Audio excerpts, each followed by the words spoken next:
యెషయా గ్రంథము 37వ అధ్యాయము. హిజ్కియా విని తన బట్టలు చింపుకొని గోనెపట్ట కట్టుకొని యెహోవా మందిరమునకు పోయి గృహ నిర్వాహకుడగు ఎల్యాకీమును శాస్త్రియగు షెబ్నాను యాజకులలో పెద్దలను ఆమోజు కుమారుడును ప్రవక్తయునైన యెషయా యొద్దకు పంపెను. వీరు గోనెపట్ట కట్టుకొనిన వారై అతని యొద్దకు వచ్చి అతనితో ఇట్లనిరి, హిజ్కియా సెలవిచ్చినదేమనగా, ఈ దినము శ్రమయు శిక్షయు దూషణయు గల దినము. పిల్లలు పుట్టవచ్చిరి గాని కనుటకు శక్తి చాలదు. జీవము గల దేవుని దూషించుటకై అశ్షూరు రాజైన తన యజమానుని చేత పంపబడిన రబ్షాకే పలికిన మాటలు నీ దేవుడైన యెహోవా ఒకవేళ ఆలకించి నీ దేవుడైన యెహోవాకు వినబడియున్న ఆ మాటలను బట్టి ఆయన అశ్షూరు రాజును గద్దించునేమో. కాబట్టి నిలిచిన శేషము కొరకు నీవు హెచ్చుగా ప్రార్థన చేయుము. రాజైన హిజ్కియా సేవకులు యెషయా యొద్దకు రాగా యెషయా వారితో ఇట్లనెను, మీ యజమానునికి ఈ మాటలు తెలియజేయుడి. యెహోవా సెలవిచ్చునదేమనగా, అశ్షూరు రాజు సేవకులు నన్ను దూషింపగా నీవు వినిన మాటలకు భయపడవద్దు. అతనిలో ఒక ఆత్మను నేను పుట్టింతును. వదంతి విని తన దేశమునకు వెళ్ళిపోదును. అతని దేశమందు ఖడ్గము చేత అతనిని కూలజేయుదును.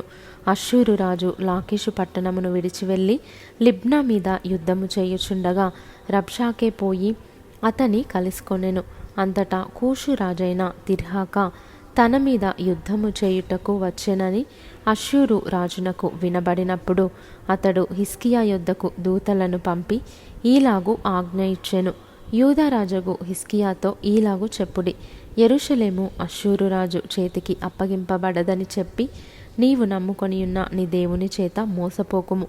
అశ్షూరు రాజులు సకల దేశములను బొత్తిగా నశింపజేసిన సంగతి నీకు వినబడినది గదా. నీవు మాత్రము తప్పించుకొందువా? నా పితరులు నిర్మూలము చేసిన గోజాను వారు గాని హారాను వారు గాని రెజపులు గాని తెలషారులో నుండిన ఏదెనీయులు గాని తమ దేవతల సహాయము వలన తప్పించుకొనిరా? హమాతురాజు ఏమాయను, అర్పాదురాజును, సెపర్వయిము, హేనా, ఇవ్వా అను పట్టణముల రాజులను ఏమైరి అని వ్రాసిరి. హిజ్కియా దూతల చేతిలో నుండి ఆ ఉత్తరము తీసుకొని చదివి యెహోవా మందిరంలోనికి పోయి యెహోవా సన్నిధిని దాని విప్పి పరచి యెహోవా సన్నిధిని ఇట్లని ప్రార్థన చేసెను, యెహోవా కెరూబుల మధ్యను నివసించుచున్న ఇశ్రాయేలీయుల దేవా, భూమి ఆకాశములను కలుగజేసిన అద్వితీయ దేవా, నీవు లోకమందున్న సకల రాజ్యములకు దేవుడవై ఉన్నావు. సైన్యములకు అధిపతివగు యెహోవా, చెవియొగ్గి ఆలకించుము. యెహోవా, కన్నులు తెరచి దృష్టించుము. జీవము గల దేవుడవైన నిన్ను దూషించుటకై సన్హెరీబు పంపిన వాని మాటలను చెవినిబెట్టుము. యెహోవా అశ్షూరు రాజులు ఆ జనములను వారి దేశములను పాడు చేసి వారి దేవతలను అగ్నిలో వేసినది నిజమే. ఆ రాజ్యముల దేవతలు నిజమైన దేవుడు కాక మనుష్యుల చేత చేయబడిన కర్రలు రాళ్ళు గాని దేవతలు కావు గనుక వారు వారిని నిర్మూలము చేసిరి. యెహోవా లోకమందున నీవే నిజముగా నీవే అద్వితీయ దేవుడవైన యెహోవావని సమస్త జనులు తెలుసుకొనున్నట్లు అతని చేతిలో నుండి మమ్మును రక్షించుము. అంతటా ఆమోజు కుమారుడైన యెషయా హిజ్కియా యొద్దకు ఈ వర్తమానము పంపెను, ఇశ్రాయేలీయుల దేవుడగు యెహోవా సెలవిచ్చినదేమనగా, అశ్షూరు రాజైన సన్హెరీబు విషయమందు నీవు నా ఎదుట ప్రార్థన చేసితివే. అతని గూర్చి యెహోవా సెలవిచ్చు మాట ఏదనగా, సీయోను కుమారి అయిన కన్యక నిన్ను దూషణ చేయుచున్నది, ఆమె నిన్ను అపహాస్యము చేయుచున్నది. యెరూషలేము కుమారి నిన్ను చూచి తల ఊచుచున్నది. నీవు ఎవరిని తిరస్కరించితివి? ఎవరిని దూషించితివి? నీవు గర్వించి ఎవరిని భయపెట్టితివి? ఇశ్రాయేలీయుల పరిశుద్ధ దేవునినే గదా. నీ దూతల చేత యెహోవాను తిరస్కరించి నీవీలాగు పలికితివి, నా రథముల సముదాయముతో నేను పర్వత శిఖరముల మీదికిని లెబానోను పార్శ్వములకును ఎక్కియున్నాను. ఎత్తుగల దాని దేవదారు వృక్షములను శ్రేష్టమైన సరళ వృక్షములను నరికివేసి ఉన్నాను. వాని దూరపు సరిహద్దులలోనున్న సత్రములలోనికిని కర్మేలు ఫలవంతములగు క్షేత్రమైన అడవిలోనికిని ప్రవేశించి ఉన్నాను. నేను త్రవ్వి నీళ్లు పానము చేసి ఉన్నాను.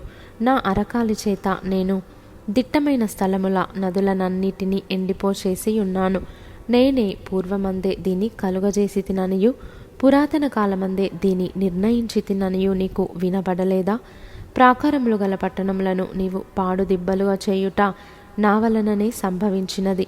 కాబట్టి వాటి కాపురస్తులు బలహీనులై జడిసిరి, విభ్రాంతి నొంది పొలములోని గడ్డి వలెను కాడవేయని చీలవలెను ఐరి. నీవు కూర్చుండుటయు బయలు వెళ్ళుటయు లోపలికి వచ్చుటయు నా మీద వేయు రంకెలను నాకు తెలిసేయున్నవి. నా మీద నీవు వేయు రంకెలను నీవు చేసిన కలహమును నా చెవులలో జొచ్చెను. నా గాలము నీ ముక్కునకు తగిలించెదను, నా కళ్ళెము నీ నోటిలో పెట్టి నిన్ను మళ్లించెదను. నీవు వచ్చిన మార్గముననే నిన్ను మళ్లించెదను. మరియు యెషయా చెప్పినదేమనగా, హిజ్కియా నీకిదే సూచనయగును. ఈ సంవత్సరమందు దాని అంతటా అదే పండు ధాన్యమును, 2వ సంవత్సరమందు దాని నుండి కలుగు ధాన్యమును మీరు భుజింతురు. 3వ సంవత్సరమున మీరు విత్తనము విత్తి చేలు కోయుదురు, ద్రాక్ష తోటలు నాటి వాటి ఫలమును అనుభవించుదురు. యూద వంశములో తప్పించుకొనిన శేషము ఇంకను క్రిందికి వేరు తన్ని మీదికి ఎదిగి ఫలించును. శేషించువారు యెరూషలేములో నుండి బయలుదేరుదురు, తప్పించుకొనిన వారు సియోను కొండలో నుండి బయలుదేరుదురు. సైన్యములకు అధిపత్యగు యెహోవా ఆసక్తి దీని నెరవేర్చును. కాబట్టి అష్షూరు రాజును గూర్చి యెహోవా సెలవిచ్చినదేమనగా, అతడు ఈ పట్టణంలోనికి రాడు, దాని మీద ఒక బాణమైన ప్రయోగింపడు, ఒక కేడెమునైనా దానికి కనుపరచడు, దాని ఎదుట ముట్టడి దిబ్బ కట్టడు. ఈ పట్టణము లోపలికి రాక తాను వచ్చిన మార్గముననే అతడు తిరిగిపోవును. ఇదే యెహోవా వాక్కు. నా నిమిత్తమును నా సేవకుడైన దావీదు నిమిత్తమును నేను ఈ పట్టణమును కాపాడి రక్షించుదును. అంతటా యెహోవా దూత బయలుదేరి అష్షూరు వారి దండుపేటలో 185,000 మందిని మొత్తెను. ఉదయమున జనులు లేవగా వారందరును మృత కళేబరములుగా ఉండిరి. అష్షూరు రాజైన సన్హెరీబు తిరిగిపోయి నీనెవె పట్టణమునకు వచ్చి నివసించిన తరువాత అతడు నిస్రోకు అను తన దేవత మందిరమందు మ్రొక్కుచుండగా అతని కుమారులైన అద్రెమ్మెలెకును షెరెజెరును ఖడ్గముతో అతన్ని చంపి అరారాతు దేశములోనికి తప్పించుకొని పోయిరి. అప్పుడు అతని కుమారుడైన ఏసర్హద్దోను అతనికి మారుగా రాజాయెను.